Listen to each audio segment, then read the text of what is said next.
Call the police. I yelled, my voice shaking with panic. I had carefully saved $300,000 for my retirement, but it vanished when my eldest son moved out. While my younger son contacted the authorities, I immediately called my eldest, hoping for an explanation. "Stop it," he shouted, catching me off guard, but it was too late. The report had already been made. My name is Rebecca. In my youth, I moved to New York for work, where I built a life and raised 2 sons. My husband passed away early, leaving me to care for them alone. Now at 60, I had finally retired with a comfortable savings, allowing me to plan for my future. Bennett, my eldest, had always lived with me, but he recently decided to move out. His wife, Christy, had long expressed her reluctance to care for me, so I had expected this change. I had no desire to burden them. In fact, I had been handling all the household chores since Christy lacked both interest and skill in them. "Have you found a place yet?" I asked Bennett one evening. "Not yet, but we're close," he replied. "We'll finalize everything soon." "Let me know when you do." "Diego and his wife are taking me on a trip to celebrate my retirement. I'll be away for a bit." "Understood," he said. "I'm saving up, so we'll move once we have enough." I later shared the conversation with my younger son Diego over the phone. In that case, Diego suggested, "Why not install a security camera? If Bennett moves out, you'll be living alone, and that can be risky." He had a point. News reports often spoke of elderly people being targeted by burglars. Since my upcoming trip with Diego and his wife would be a lengthy one, I was hesitant to leave the house unattended. Acting on his advice, I purchased a security camera, not realizing how useful it would soon become. Shortly after, a financial discussion arose. "Mother-in-law, could we borrow money for moving expenses?" Christy asked one day. "I lost my part-time job, and we're struggling to cover costs." "Why did you lose your job?" I questioned. She ignored my inquiry, pleading, "Just lend us the money." Reluctantly, I agreed, handing over $3,000 to help with the move and their living expenses. "You'll pay me back, right?" I asked firmly. "Of course," she answered smoothly. Despite her easy assurances, I couldn't shake my unease. I debated whether to discuss it with Bennett. A few days later, I noticed no moving preparations had begun. "Bennett, I gave Christy the money for your move. Why haven't you started packing?" I asked, his brow furrowed. "What money? I don't know anything about that." A sinking feeling settled in my stomach. "She told me she'd pay me back after you moved." "How much did you give her?" he asked, his face tense. $3,000. "Mom, I can't afford to pay that back. I'm a temp worker," he exclaimed.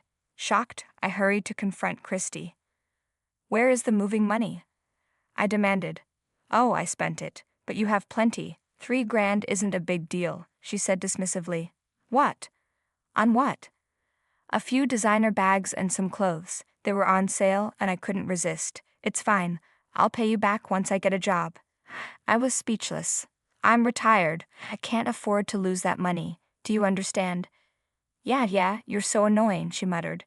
"Is this what they call bullying a daughter-in-law?" She scoffed, adding under her breath, "I just want to move out already." That day, Diego and his wife, Judith, were visiting.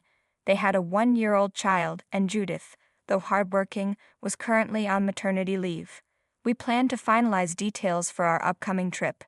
Since Bennett was out, only Christy and I were home. "Could you help me prepare?" "Diego and Judith will be here soon," I asked. "Me? I just had my nails done. I can't cook or anything," she whined. "Then at least set the table or run to the store. Diego's coming for lunch." She scoffed. "You favor Diego over Bennett, don't you?" "That's not true. I just want to make sure they feel welcome. It's been a while since we've seen them." She looked irritated. Although I had never compared my sons, Christy despised Judith and constantly made snide remarks about her. As soon as Diego and Judith arrived, Christy sneered, "You look so plain today. Couldn't you dress up a little for your mother-in-law?" Judith shifted uncomfortably, but I reassured her, "Don't pay her any mind." Later, I pulled Christy aside. "Can't you be nicer to Judith?" "I try, but I can't stand her dull personality. You favor her over me." "That's not true." "Oh, is it because she has a child?" Christy continued bitterly. "I love my grandchild, but that's not why." Christy rolled her eyes and downed a glass of alcohol instead of helping. Minutes later, shouting erupted from the living room. I rushed in to find Christy, now drunk, lunging at Judith. Diego held her back, trying to calm her down. "What is going on?" I demanded. "She's rubbing it in my face. Just because she has a kid," Christy screamed. Judith looked distressed. "I'd only showed her a photo of Mirabel. I didn't mean to upset her. I'm sorry." "You don't have to apologize," I interjected. "Christy is out of line." Just then, Bennett arrived. "What's happening?" Before anyone could respond, Christy yelled, "I've had enough. We're moving out. I'm finally going to be free." She grabbed dishes and hurled them across the room. Diego and I shielded Judith and the baby as Bennett restrained Christy. The damage was done. After they left, I called Diego. "I'm so sorry for today." "It's okay, Mom," he assured me. "Let's just focus on the trip. It'll do us all some good." I sighed, hoping for a peaceful future at last. I couldn't shake the feeling that life would never be the same again. Today marked the day my eldest son and his wife moved out. After seeing them off, I returned to the living room, feeling a mix of emotions. Tomorrow, I was set to go on a trip with my second son's family. I hoped that my eldest son and his wife would finally find stability in their new home. While my second son and his wife relaxed with some tea and snacks, I went to my room to prepare for the trip. Knowing that traveling would be expensive, I decided to check on my savings. Opening the drawer where I kept my retirement passbook, I was struck with disbelief. "No, this can't be," I whispered, my hands trembling as I rushed back to the living room.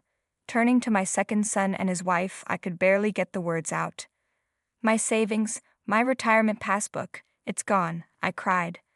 My announcement left Diego and Judith frozen in shock. "A thief? When did this happen? What should we do?" Judith asked, her voice filled with worry.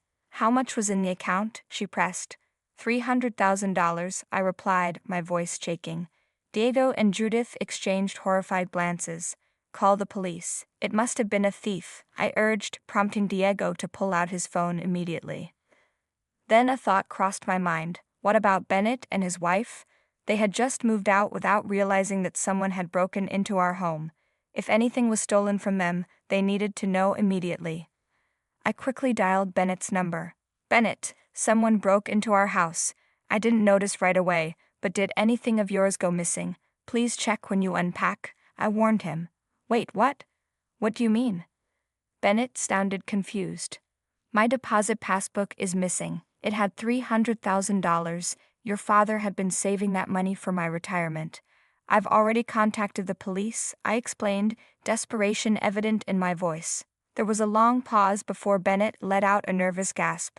$300,000? Are you serious?" "Yes. Your father saved it for me before he passed away," I confirmed. Before Bennett could say more, Judith interjected. "Excuse me for interrupting, but doesn't this house have security cameras? Even in your room?" "That's right," I affirmed. "It was installed in that room too. Let's check the footage." I retrieved an old computer from my closet. Since I wasn't skilled at using it, I handed the task over to Judith, who navigated the files swiftly. Then suddenly she froze. Her face went pale. Seeing her reaction, I felt a chill run down my spine and quickly turned my gaze to the screen. The footage showed it all. At that moment, Bennett's panicked voice rang through the phone. "No, don't call the police. Christy will be blamed for something ridiculous." My mind was spinning as I tried to comprehend what was happening. 30 minutes later, Bennett arrived at the house in a rush. "Did you already call them?" he asked frantically. "This is a misunderstanding. I'll explain everything, so please don't call the police." "I'm sorry, but it's too late. I already reported it. Now can you tell me what's going on?" I demanded. Bennett glanced at his wife with a guilty expression. Christy, however, showed no remorse and simply looked away, making my anger boil over. "I heard that you received this as a gift, but if you call the police, Christy will get arrested. I'll return it, so please just let this go," Bennett pleaded, handing me the passbook. I quickly checked it, only to realize that a large sum had already been withdrawn. The security camera footage confirmed it. Christy had taken the passbook from my closet. "This is my retirement money. Why would you take it without permission?" I demanded. Christy scoffed. It's only fair. I've been treated horribly in this house. Consider it compensation, she declared shamelessly. Treated horribly? We've never forced you to do anything. You've had 3 meals a day and a roof over your head.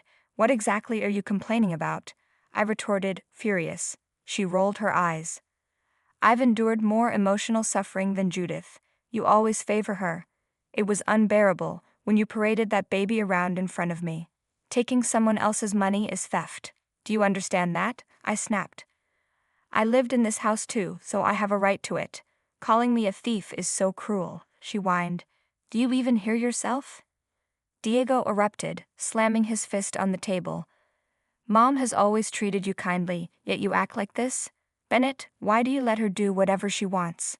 Bennett swallowed hard, sweat forming on his forehead. I didn't know, he muttered weakly. You didn't know? That's exactly the problem. You weren't paying attention, and now look what's happened. This is Mom's house, not Christie's. She has no right to steal. Diego lashed out. Christie sneered at him. What a mama's boy. Are you blaming me for all of this? So arrogant for a brother-in-law. Of course, it's your fault. You've always been jealous of Judith. Why should my wife have to put up with your bullying? Diego shot back. Judith quickly stepped in, trying to diffuse the tension. Let's all take a deep breath. Diego exhaled sharply but still glared at Christie. I'm sorry, Bennett admitted. I let her get away with too much. Even when I spoke up, she never listened. Christie tried to nudge him into defending her, but he shook his head. How dare you? I thought you were on my side, she screamed. Enough, Bennett said firmly. The fact is, you stole. Christie, enraged, knocked over a vase. Just then, the police arrived, having heard the commotion. After reviewing the footage, they arrested Christie on the spot. Bennett, say something. Help me, she shrieked as they led her away. Bennett hung his head. It's no use, she's gone too far. I can't defend her anymore. He turned to me looking heartbroken. Mom, let's get divorced. Christie went silent, shocked by his words. Are you sure? I asked hesitantly. I warned her so many times, but she never listened, and now this? I can't do it anymore, Bennett said with finality. Later we discovered Christie had also been involved in marriage fraud. She was convicted and had to repay what she had stolen. Bennett, devastated but determined, divorced her and started anew. I finally went on my trip with Diego and Judith, spending precious time with my grandchild. Now, Bennett has moved back in with me. He's working hard to secure a stable job and repay his debts. Though the road ahead isn't easy, I'm proud to see my once unreliable son growing into a responsible man. Thanks for watching. See you again in the next video. Stay stunned.